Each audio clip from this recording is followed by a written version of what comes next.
নিজেদের দমে তারা প্রচারের আলোতে এসছে। সবটা যে প্রচার আলোর জন্য করেছে তা নয়, এবং এটা হচ্ছে হোম গ্রোন ট্যালেন্ট পুল। এই দুর্নীতির মূল লাভ হচ্ছে বিজেপি এবং তৃণমূলের। সাম্প্রদায়িকতাও সবচেয়ে বড় রকমের দুর্নীতি, এবং সব ধরনের দুর্নীতির বিরুদ্ধে তার অবস্থান গ্রহণ করতে হবে।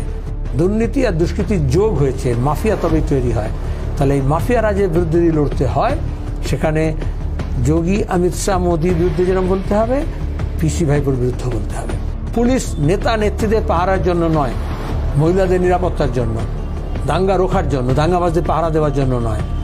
সাধারণ মানুষের মধ্যে যাতে আইনের ভয় থাকে এবং আইন বলবৎ হয় সে ব্যবস্থা করতে হবে। মানুষকে রোজগারে করে তুলতে হবে, কর্মক্ষম করে তুলতে হবে, বাংলার ছেলে মেয়েদেরকে কর্মোদ্যোগী করে তুলতে হবে, এবং তারা জব সিকার থেকে জব প্রোভাইডার হবে। তিলব্ধ টাকা দিয়ে বেইমান কেনা যায়, সাচ্চা ইনসান কেনা যায় না। যতক্ষণ দিয়ে আছে প্রাণ প্রাণপণে পৃথিবীর সর্বজঞ্জাল, এ বিশ্বকে এসে বাসযোগ্য করে যাব আমি নবজাতকের প্রতি, এ আমার দৃঢ় অঙ্গীকার। নমস্কার, আমাদের আজকের সাক্ষাৎকার অনুষ্ঠানে আপনাদের সবাইকে স্বাগত। আমরা আজকে আমাদের অনুষ্ঠানের সঙ্গে পেয়েছি সিপিআইএমের পশ্চিমবঙ্গ রাজ্য কমিটির সম্পাদক মোহাম্মদ সেলিমকে। আপনাকে স্বাগত আমাদের অনুষ্ঠানে। ধন্যবাদ।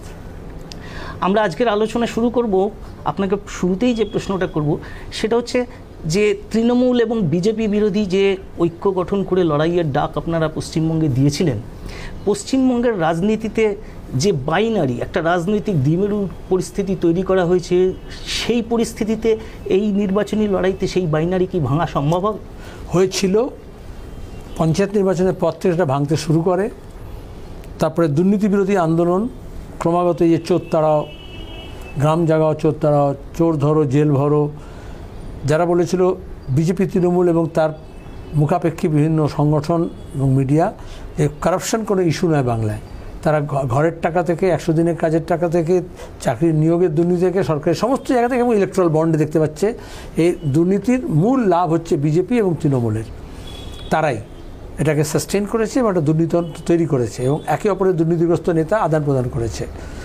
সুতরাং এটা যখন হয়েছে, তো এখন নতুন ধরনের বাইনারি, একদিকে বিজেপি তৃণমূল আর অন্যদিকে হচ্ছে বাম গণতান্ত্রিক ধর্মনিরপেক্ষ শক্তি। আমরা এটাকে, আমরা বারবার বলছিলাম, সেলাই করছি, স্মুথ করার চেষ্টা করছি।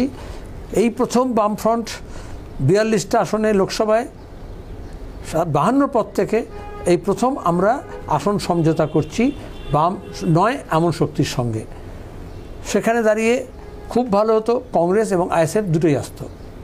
যেমন হামরো পার্টির মতো দল এসছে, পাহাড়ের সংগঠনগুলো এসছে, বিভিন্ন আদিবাসী জনজাতি মূল নিবাসী সংগঠনগুলো আসছে। সবাই যে ভোটে লড়ছে তা নয়, কিন্তু বিজেপি এবং তৃণমূল বিরোধী অবস্থান নিচ্ছে। এই যেমন তৃণমূল বিজেপি বিরোধী অবস্থান নিতে গিয়ে হোঁচট খাচ্ছে বারবার, সেটা সিএনআরসির সময় দেখেছি, সেটা পার্লামেন্টের মধ্যে দেখেছি, পার্লামেন্টের বাইরে দেখেছি, এবং বিশেষত দুর্নীতির কারণেই নিজের ভাইপোকে বাঁচানোর জন্য বিজেপি বিরোধী অবস্থান নিতে পারছে না। আবার তৃণমূলও যেহেতু বামপন্থার উত্থান হোক রাজ্যে, পশ্চিমবঙ্গ আবার তার গর্বের জায়গা ফিরে পাক, এটা কিছুতেই চায় না।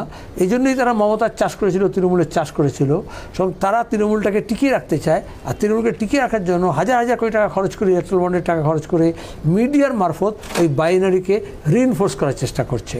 কিন্তু এখন এ কথা স্পষ্ট হয়েছে যে গত কয়েক মাসে তুমি যদি দেখো, এই আন্দোলন সংগ্রামের ওপর দাঁড়িয়ে নতুন অংশে মানুষকে জড়ো করে আমাদের পুরনো অংশকে নিয়ে এসে, এবং বিজেপি তৃণমূল সব নেতারা না আসলেও বিজেপি তৃণমূল বিরোধী সাধারণ মানুষ তাদেরকে ঐক্যবদ্ধ করা গিয়েছে, এবং এখন এটা ট্রায়াঙ্গুলার ফাইট, 3 কোণা। এখন আর বাইনারি কোনো গল্প নেই। আর বাইনারি ভাঙলে শুধু বিজেপি তৃণমূল নয়, তাহলে হিন্দু মুসলমান নিয়ে এই পুজো পার্বণ, রামনবমীর সময়, ঈদের সময় যাতে কোনো সাম্প্রদায়িক বিভাজন না হয় সেই চেষ্টাটা আমরা করছি, কারণ ঐক্য এবং সম্প্রীতি তবেই থাকবে। বাইনারি মানে শুধু বিজেপি আর তৃণমূলের নয়, তখন মমতাকে মমতার সাজিয়ে আর বিজেপি হিন্দুত্ববাদী শক্তিকে জড়ো করে একটা ভাগাভাগি করার রাজনীতির চেষ্টা করে। বাংলা হচ্ছে মিশ্র সংস্কৃতির জায়গা, আমাদের সভ্যতা, আমাদের সংস্কৃতি নদীমাতৃক, মিলনধর্মী। সেজন্য আমরা এই ঐক্যকেও সুদৃঢ় করছি, উত্তর এবং দক্ষিণের, তার সঙ্গে বিভিন্ন জনগোষ্ঠী, পাহাড় এবং সমতলের, তপশিলি জাতি, আদিবাসী, রাজবংশী, হিন্দু মুসলমান নির্বিশেষে। আমি যদি আপনাকে স্পেসিফিক্যালি নির্বাচনের যে নির্বাচনী আসন সমঝোতার দিক থেকে জিজ্ঞেস করি, এই যে চেষ্টা আপনারা চালিয়েছেন সেটা এই আসন সমঝোতার নিরিখে কতটা সফল হয়েছে, কতটা সম্ভাবনাময় বলে মনে করছেন? আমি 100 দিতে পারবো না, কিন্তু 42টা আসনে আসন সমঝোতা হয়েছে। কেউ কেউ বেসুরে গাইতে পারে, কিন্তু আলটিমেটলি মিলে সুর মেরা তুমহারা তো বনে সুর হামারা। এর মধ্যে দাঁড়িয়ে যে কোনো কারণেই হোক, সম্ভবত কোনো কম্পালশন ছিল। বিজেপি যেমন তৃণমূল বিরোধী অবস্থান নিতে পারে না, তৃণমূল যেমন বিজেপি বিরোধী অবস্থান নিতে পারে না, দৃঢ় থাকতে পারে না, সেরকম বিজেপি তৃণমূল বিরোধী অবস্থানও সবাই নিতে পারে না। সে যদি নিতে পারতো তাহলে আইএসএফ আমাদের সঙ্গে থাকতো, আরও ভালো হতো। কিন্তু কিছু বামপন্থী দল তারা এখনও বলছে যে বিজেপি বিরোধী লড়াইটাই হচ্ছে আসল কথা, বাংলার বুকেও তারা তৃণমূল বিরোধী কোনো প্রচার করতে চায় না, তারা কেবল বিজেপি বিরোধী। আচ্ছা, এই ভোটের সময় যারা এটা বলছে তাদের দেখো তো বিজেপি বিরোধী আন্দোলনটা কী করেছে রাজ্যে। তারা আগমার্কা বিপ্লবী হোক আর মাওজেদুংয়ের নামে কসম খাওয়া লোক হোক, তারা যখন এ রাজ্যে বিজেপির উত্থান হচ্ছে তৃণমূলের হাত ধরে, তৃণমূলের কারণে, তৃণমূলের সরকারের কারণে, সেই অবস্থানের বিরোধী অবস্থান কোথায় নিয়েছে, কবে নিয়েছে? এদের টিকিটে বাধা আছে। এরা বিজেপি বিরোধীও নয়, এরা তৃণমূল বিরোধীও নয়। এরা ভোটের সময় কিছুটা সক্রিয় হয়, যেমন আইপ্যাকের মতো সংস্থা সক্রিয় হয়। এদের রাজনৈতিক দল বাদ দিয়ে, মনে হয় রাজনৈতিক দল নয় কিন্তু রাজনৈতিক ইন্টারেস্ট আছে এমন একটা গোষ্ঠী যারা নির্বাচনের সময় ভাড়ায় খাটে। আচ্ছা, কিন্তু এরা যে পজিশনটা নিয়েছে তাতে আপাতভাবে তৃণমূলের সুবিধা হবে বলে মনে হলেও এটার ফলে কি বিজেপি? কখনো হবে না।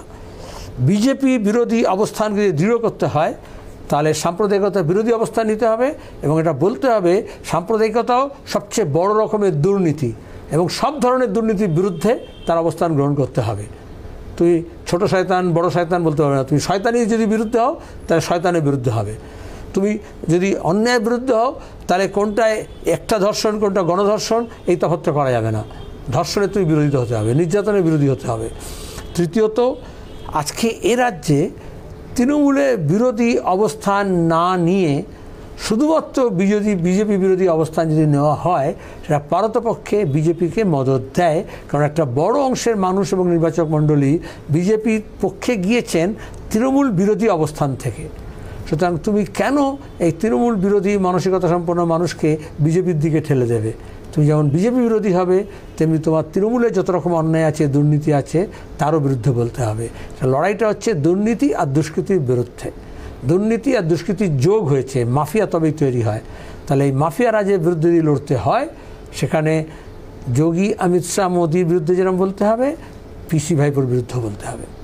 আপনি যে বলছেন তাতে তৃণমূল সম্পর্কে নীরবতা, এই নীরবতা বিজেপিকে পরোক্ষে মদতই দেবে। অবশ্যই তাই তো হয়। কারণ মমতা কেন বিজেপি জুজু দেখাচ্ছে, কেন এত হইচই করছে ভূপতিনগর নিয়ে, কেন এনআইএ আর সিআইডি, বাংলা পুলিশ আর দিল্লি পুলিশের মধ্যে এই বাইনারি তৈরি করার জন্য? আবার বিজেপি কেন এই হিন্দু মুসলমান তার সঙ্গে সিএনআরসিকে ভোটের আগেই চাকরি তোলার চেষ্টা করছে? কারণ তারা এই বাইনারিটা তৈরি করতে চায় এবং রাজনীতিতে ভোটের আগে একটা ভয় মিশ্রিত বাতাবরণ তৈরি করতে চায়, যেখানে দাঁড়িয়ে সে একটা নির্দিষ্ট জনগোষ্ঠীকে অভয় দেবে। তাহলে যারা এই যে মমতার তৃণমূলের বিরুদ্ধে না বলে শুধু বিজেপির বিরুদ্ধে বলবে, তারা এই বাইনারিকেই রিইনফোর্স করতে চাইছে। যে বাইনারি বামপন্থীরা ভাঙছে, বামপন্থী কংগ্রেস মিলে ভাঙছে, এবার দেখা যাবে কারা এই বাইনারিকে রিইনফোর্স করতে চাইছে, এই ভয়ের বাতাবরণ তৈরি করে। আজকে দাঁড়িয়ে আমাদের রাজ্যে বেকারিটা সবচেয়ে বড় সমস্যা। তাহলে বেকারি বিরোধী আন্দোলন কোথায় তাদের? আজকে আমাদের কৃষকের ফসলের দাম পাচ্ছে না, সারের কালোবাজারি হচ্ছে, তার বিরুদ্ধে কেন অবস্থান নিচ্ছে না? মূল্য বৃদ্ধি এবং জ্বালানি মূল্য বৃদ্ধি এবং পরিবহনের খরচ বৃদ্ধি, বিদ্যুতের মাসুল বৃদ্ধি, তার বিরুদ্ধে কেন কথা বলছে না? আর এগুলো যদি বিরুদ্ধে কথা বলতে হয় তাহলে ইলেকট্রাল বন্ডের বিরুদ্ধে কথা বলতে হবে এবং দুর্নীতির বিরুদ্ধেও বলতে হবে, আর এই অর্থনীতির বিরুদ্ধে কথা বলতে হবে। এবং সেটা বিজেপির অর্থনীতি যেরকম খারাপ, তৃণমূল তার বাইরে নয়, সে সেই অর্থনীতি, সেই শিক্ষানীতিকেই এখানে লাগু করছে। আপনি বেশ কিছু বামপন্থী বিকল্পের কথা ইতিমধ্যেই বলছিলেন, তা আমি এই প্রসঙ্গে আপনাকে জিজ্ঞেস করব, আপনি বামপন্থার পুনরুত্থানের কথা বলেন, আপনি একটা শব্দও চমৎকার কয়েনেজ করেছেন, রেজারেকশন। আমি আপনার কাছে যেটা জানতে চাইব যে যদি এই নির্বাচনে সেরকম কোনো সম্ভাবনা রূপায়িত হয়, বামপন্থার রেজারেকশন দেখা যায়, তাহলে পশ্চিমবাংলার রাজনীতিতে কী ধরনের কাঙ্ক্ষিত পরিবর্তন আসতে পারে? প্রথমে এই দুষ্কৃতি রাজ এবং দুর্নীতিবাজদের শেষ করতে হবে, সমস্ত দুর্নীতিলব্ধ অর্থ উদ্ধার করতে হবে, মানুষের অধিকার ফিরিয়ে আনতে হবে, গণতান্ত্রিক চেতনাকে, গণতান্ত্রিক অধিকারকে সম্প্রসারণ করতে হবে। যত মিথ্যা মামলা হয়েছে, সে আমাদের দলের হোক, সে রাজনীতি না করার লোকজন হোক, তৃণমূলের লোকজন হোক, সে সমস্ত মিথ্যা মামলা প্রত্যাহার করতে হবে। পুলিশকে দিয়ে মিথ্যা মামলা দেখিয়ে রাজনৈতিক ভোটের রাজনীতি কারবারি করবে, তা হবে না। পুলিশকে নিরপেক্ষ ভূমিকা পালন করতে হবে, পুলিশ রিফর্ম করতে হবে। পুলিশ নেতা নেত্রীদের পাহারার জন্য নয়, মহিলাদের নিরাপত্তার জন্য, দাঙ্গা রোখার জন্য, দাঙ্গাবাজদের পাহারা দেওয়ার জন্য নয়।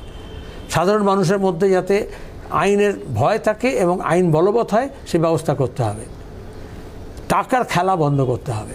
খেলা হবে বলে না, আসলে টাকার খেলা বোঝা যাচ্ছে ইলেকট্রাল বন্ডের।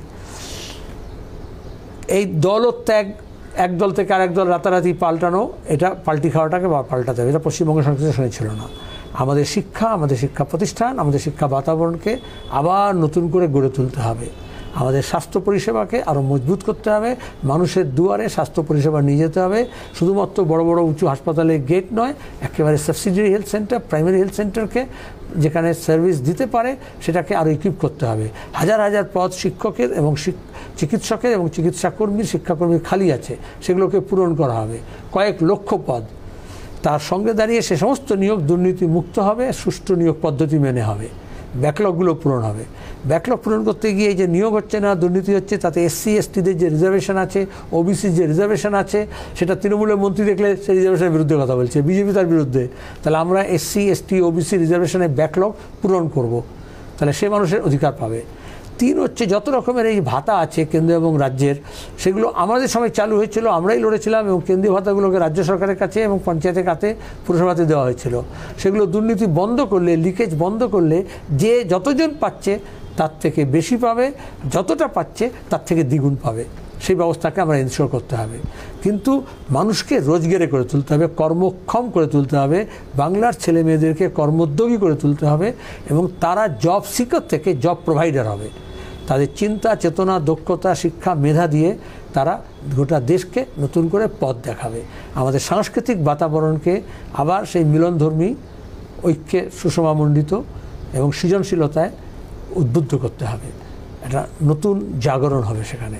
বাংলার পুনর্জাগরণ মানে হচ্ছে আমরা অষ্টাদশ শতকে ফিরে যাব না, কিন্তু নবজাগরণ থেকে আরম্ভ করে একেবারে গত 500-600 বছর থেকে যে ধারা আমাদের বয়েছে সেটাকে আরও বেশি পরিপক্কতার দিকে নিয়ে যেতে হবে। সেটা অ্যাবর্টেড হয়েছে।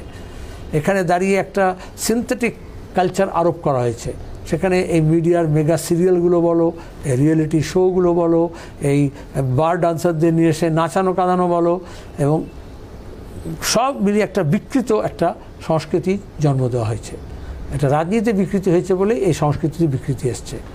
এবং সেখানে আমাদের নতুন প্রজন্মের ছেলে মেয়েদের মধ্যে এই সুকুমার বৃত্তিগুলোকে এবং তাদের মধ্যে সৃজনশীলতাকে আরও একটু বেশি উস্কে দিতে হবে, আশকারা দিতে হবে এবং প্যাট্রোনাইজ করতে হবে। আপনি তো নতুন প্রজন্মের কাছে আগামী দিনের জন্য একটা সোনালী অধ্যায়ের কথা বলছেন।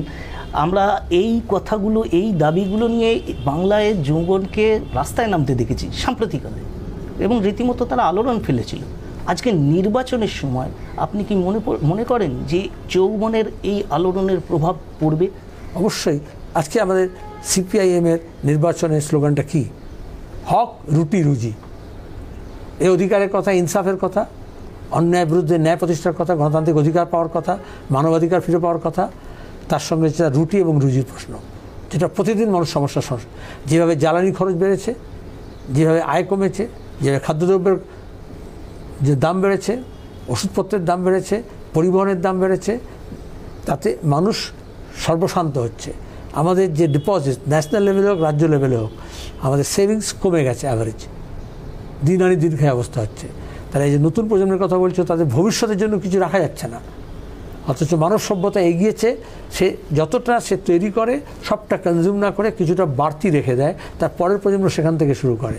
তাহলে আমরা যদি ঘাটতির দিকে যাই সব দিকে, শিল্প, সাহিত্য, সংস্কৃতি, অর্থনীতি, শিক্ষা দীক্ষার ক্ষেত্রে, তাহলে নতুন প্রজন্মের কাছে একটা বড় বাধা হয়ে দাঁড়াচ্ছে। সেই বাধাকে অপসারণ করতে হবে। আমাদের প্রকৃতি, আমাদের পরিবেশ, আমাদের মানুষ সমাজ হিসেবে, বাঙালি হিসেবে আমাদের ভবিষ্যৎ প্রকৃতি কি হবে সেটা নির্ভর করছে আমাদের প্রকৃতির ভবিষ্যৎ কি হবে। আমাদের নদী, নালা, জলাশয়, পুকুর সব ধ্বংস করে দেওয়া হচ্ছে, বন জঙ্গল সব সাফ করে দেওয়া হচ্ছে, গাছপালা কেটে দেওয়া হচ্ছে। কেন্দ্রের সরকার আইন করে করছে, তৃণমূল এখানে বেআইনিভাবে করছে। তা সেটাকে রক্ষা করতে হবে। ওই যে সুকান্ত ভাষা ছিল না, যতক্ষণ দেহে আছে প্রাণ, প্রাণপণে পৃথিবীর সর্বজঞ্জাল, এ বিশ্বকে এসে শুধু বাসযোগ্য করে যাব আমি নবজাতকের প্রতি, এ আমার দৃঢ় অঙ্গীকার। আপনি নিজে মুর্শিদাবাদ লোকসভা কেন্দ্র থেকে প্রতিদ্বন্দ্বিতা করছেন, নির্বাচনী প্রচারের সময়ও দিচ্ছেন, পরিশ্রম করছেন, অভিজ্ঞতা কি আপনার নির্বাচনী প্রচারে? দেখো, আমি মনে করি লড়াইটা সামনে থেকে করতে হয়, ময়দানে নেমে করতে হয়। 2 হচ্ছে আমরা এক ঝাঁক নতুন, তরুণ, সম্ভাবনাময়, ডেডিকেটেড, কর্মকুশলী, খেটে খাওয়া মানুষের পক্ষ অবলম্বন করে বা তাদের মধ্য থেকে উঠে এসছে এমন লোকজনকে প্রার্থী করেছি, যারা রাজ্যের প্রতিনিধিত্ব শুধু করবে তা নয়, রাজ্যের হকটাকে দিল্লি থেকে কেড়ে করে নিয়ে আসবে। সে 100 দিনের কাজই হোক, 100 দিনের কাজকে 200 দিনে করা হোক, 100 দিনের টাকা হোক, আবাস যোজনার টাকা হোক, দুর্নীতিলব্ধ টাকা উদ্ধার হোক, আর দুর্নীতিগ্রস্তদেরকে শাস্তি দেওয়ার ব্যবস্থা করা হোক। তার সঙ্গে আমাদের প্রকল্প, কল কারখানা, বাঁধ, ভাঙন রোধের কাজ, আমাদের সেচ, আমাদের 1 ফসলি জমিকে 2 ফসলি 3 ফসলি করা, ক্রপ ডাইভার্সিফাই করা, নতুন বায়োটেকনোলজিকে ব্যবহার করা, নতুন টেকনোলজিকে ব্যবহার করা, কীটকৌশলকে ব্যবহার করা, সেগুলো যাতে উপযুক্ত পরিকাঠামো সরকার তৈরি করতে পারে এবং কেন্দ্রীয় প্রকল্প যাতে রাজ্যে রূপায়িত করা যায়, নিয়ে আসা যায়, সে কাজে আমরাও করেছি। যৌবনের সময় থেকে আমরা লড়ছি, এখন নতুন যৌবনের ঢেউ সে কাজটা আরও এগিয়ে নিয়ে যাবে। তার সঙ্গে আমরা কয়েকজন ভেটারানকে আমাদের সঙ্গে থাকতে হয়েছে, কারণ তাদের অভিজ্ঞতা এবং পথ চলার সময় গাইডেন্স এটার দরকার হয়। আর লড়াইয়ের ময়দানে মানুষ চায় যে সামনে থেকে লড়ুক, তাহলে সেনাবাহিনী যখন সাজাবো তখন সেনাপতিকেও ময়দানে থাকতে হবে। 3, মুর্শিদাবাদ একসময় বাংলা, বিহার, উড়িষ্যার রাজধানী ছিল। পলাশির যুদ্ধের আগে ইউরোপিয়ান ট্রাভেলার্সদের লেখা আছে এই বাংলার, এই মুর্শিদাবাদের গ্রাম ইউরোপের যে কোনো গ্রাম থেকে এগিয়ে ছিল, অর্থনীতির দিক থেকে, কারিগরি দক্ষতার দিক থেকে।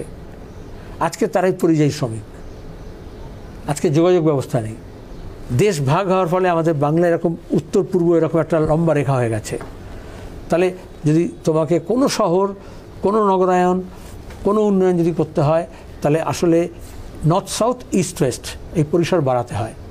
তাহলে ভারত এবং বাংলাদেশের মধ্যে আমাদের আরও মৈত্রী সম্পর্ককে দৃঢ় করে, আমাদের যা কিছু পেন্ডিং ইস্যুস আছে সেগুলোকে কাটিয়ে, আমাদের জ্বালানি হোক, আমাদের পথঘাট হোক, আমাদের যোগাযোগ হোক, আমাদের ব্যবসা বাণিজ্য হোক, আমাদের ট্রেড করিডর হোক, সেটাকে আরও বেশি সুস্থিরভাবে, সুনির্দিষ্টভাবে পরিকল্পনা করে রূপায়িত করতে হবে। আমরা পরিকল্পনা করেছিলাম বামফ্রন্টের সময়, আমরা ইউপি 1-এর সময় কতগুলো পরিকল্পনা করেছিলাম। এখনও কোনো ক্ষেত্রে বাংলাদেশ সরকার উৎসাহী হলেও কেন্দ্রের সরকার গড়িমসি করছে আর বাংলা সরকার বিরোধিতা করছে। তাহলে স্মাগলিং হচ্ছে কিন্তু বর্ডার ট্রেড হচ্ছে না। তাই আমাদের বর্ডার হাট তো করা যায়। স্মাগলিং করছে আহমেদাবাদে বসে, গাজিয়াবাদে বসে, বোলপুরে বসে, বরুপুরতে তিহার জেলে বসে, আর এদিকে বিএসএফ আর রাজ্যের পুলিশ, কেন্দ্র সরকার, রাজ্য সরকার, বিজেপি আর তৃণমূল সেই স্মাগলিংয়ের পয়সা খাচ্ছে। সেখানে যদি তুমি হোয়াইট চ্যানেল ওপেন করো, তাহলে স্থানীয় ব্যবসায়ীরা ব্যবসা করতে পারবে। তাহলে যেটা প্রান্তে হয়ে গেছে সেই প্রান্তিক মানুষ আবার কেন্দ্রে চলে আসবে। তারপরে শিক্ষা প্রতিষ্ঠান গড়ে তোলা, দক্ষতা তৈরি করা, এন্টারপ্রেনারশিপ ডেভেলপমেন্ট করা, তারা সবচেয়ে ভালো কারিগর, দক্ষতা আছে। এবং আমাদের একটা বিশ্ব সংস্কৃতির একটা উদাহরণ আছে মুর্শিদাবাদ।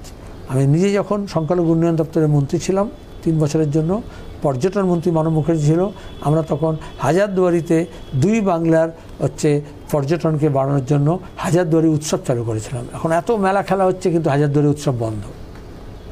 আমরা একইভাবে রেল যোগাযোগ এবং সড়ক যোগাযোগ বিকল্প পথে, এখন যেটা নর্থ সাউথ যে করিডর আছে, NH-34 বলো বা রেল লাইন বলো, তার বিকল্প রেল লাইন মুর্শিদাবাদের মধ্য দিয়ে হতে পারে, কৃষ্ণনগর থেকে করিমপুর হয়ে জলঙ্গি, ডোমকল থেকে বহরমপুর, তারপরে জিয়াগঞ্জ, আজিমগঞ্জ হয়ে একদম তোমাকে উত্তরে যেতে পারে। তাতে ডিস্টেন্সও কমে। আর একটা ইস্ট ওয়েস্ট যদি করিডর তৈরি করা যায় রেল এবং সড়ক যোগাযোগের, তাহলে 2 বাংলার মধ্যে এবং উত্তর ভারতের সঙ্গে আমাদের পশ্চিমবঙ্গের মধ্য দিয়ে উত্তর পূর্ব ভারতের যোগাযোগটা আরও বাড়িয়ে দেওয়া যায়। আপনি মুর্শিদাবাদ কেন্দ্র থেকে লড়ছেন। আমরা জানি যে মুর্শিদাবাদে বামপন্থীদের পাশাপাশি কংগ্রেসেরও একটা জনসমর্থনের ভিত রয়েছে। অনেকে সন্দেহ প্রকাশ করে যে বামপন্থীদের ভোট কংগ্রেসে যাবে না, কংগ্রেসের ভোট বামপন্থীদের যাবে না, এরকম আপনার অভিজ্ঞতা কি? এসব কিছু মিথ আছে, সেটাকে আঘাত করে ভাঙতে হয়। আমার প্রার্থী হওয়া এই জন্য, কারণ ভবিষ্যতে বেশ কিছুদিন আমাদের এই সমস্ত বাম গণতান্ত্রিক ধর্মশক্তির কাছাকাছি আসতে হবে। বিজেপির এখানে যে ওরা প্রসার লাভ করেছে তৃণমূলের সাহায্যে, সেটাকে যদি আটকাতে হয়, সেখানে আমাদের মধ্যপন্থী এবং বামপন্থীদেরকে এককাট্টা হতে হবে এই চরম দক্ষিণপন্থার উত্থানকে রুখে দেওয়ার জন্য। তাহলে সেটাকে বিশ্বাসযোগ্য করে তোলার জন্য শুধু নেতাদের কাছাকাছি আসলে হবে না, আমাদের যে জনসমর্থন আছে, আমাদের যে কর্মী বাহিনী আছে, আমাদের যে নির্বাচক মণ্ডলী আছে, আমাদের যে আপামর সাধারণ মানুষ আছেন, তাদের মধ্যে ঐক্যের ভাবটা গড়ে তুলতে হবে। সেটা মুর্শিদাবাদে কংগ্রেসের নেতৃত্ব এবং বামপন্থীর নেতৃত্ব তারা মনে করেছেন যে আমি যদি সেখানে প্রার্থী হই সেটা আরও বেশি সাবলীলভাবে করা সম্ভব হবে। এবং গত এক পক্ষকালে এটা দেখেছ, সেটা অনেকটা রিইনফোর্স হয়েছে যে হই করে মানুষ নেমেছেন এবং তারা সবাই নিজেদের সমস্ত কিছুকে উজাড় করে দিয়ে জয়টাকে সুনিশ্চিত করার চেষ্টা করছেন। এটা শুধু মুর্শিদাবাদ কেন্দ্রে নয়, এটা বহরমপুর, জঙ্গিপুর, 2 মালদা, উত্তর দিনাজপুর, এটা এদিকে দক্ষিণ দাঁড়ালে বীরভূম, কৃষ্ণনগর, রানাঘাট, বনগাঁ, ব্যারাকপুর, দমদম, বসিরহাট থেকে যাদবপুর, আরও দক্ষিণে গেলে ডামরহাট। এটা একটা যদি, আর অন্যদিকে যদি পশ্চিম দিকে যাও তাহলে বর্ধমান, 2 বর্ধমান। এটা হচ্ছে প্রসারিত হচ্ছে, একটা হাওয়া উঠেছে, সেটা ঝড়ে পর্যবেসিত হবে। এবং যখন ঝড়ে পর্যবেসিত হবে তখন এই যারা নেসিয়ার আছে আর যারা মনে করে এ দলের ভোট ও দলে যায় না, ও দলের ভোট এ দলে যায় না, তারা বুঝবে যে তাদের এই সমস্ত পুরনো মিথসগুলো একেবারে খড়কুটোর মতো উড়ে যাবে। আর আরেকটা কারণ হচ্ছে, পশ্চিমবঙ্গে অনেক দিন পরে এত ভীষণ পোলারাইজ ছিল তো রাজনীতিগতভাবে, কিন্তু এখন যেটা হয়েছে একটা বড় অংশের ফ্লোটিং আছে, তাদের নির্দিষ্ট রাজনৈতিক মত নড়ে গিয়েছে, কোনো একটা দলের ভোটার নয় তারা, এক একটা ভোটে এক এক রকম বিহেভিয়ার করছে, প্যাটার্ন পাল্টে গেছে। তাহলে সেই অংশকে উদ্বুদ্ধ করে, সংঘবদ্ধ করে, সংগঠিত করে ভোটের বাক্সে নিয়ে আসতে হবে। সেই কাজটাই আমরা করছি এবং বাম এবং কংগ্রেসের এই যে ঐক্য হয়েছে, সেটা এই অংশকে বিজেপি এবং তৃণমূলের থেকে দূরে সরাবে এবং বামপন্থীদের কাছাকাছি নিয়ে আসবে বলে আমার বিশ্বাস।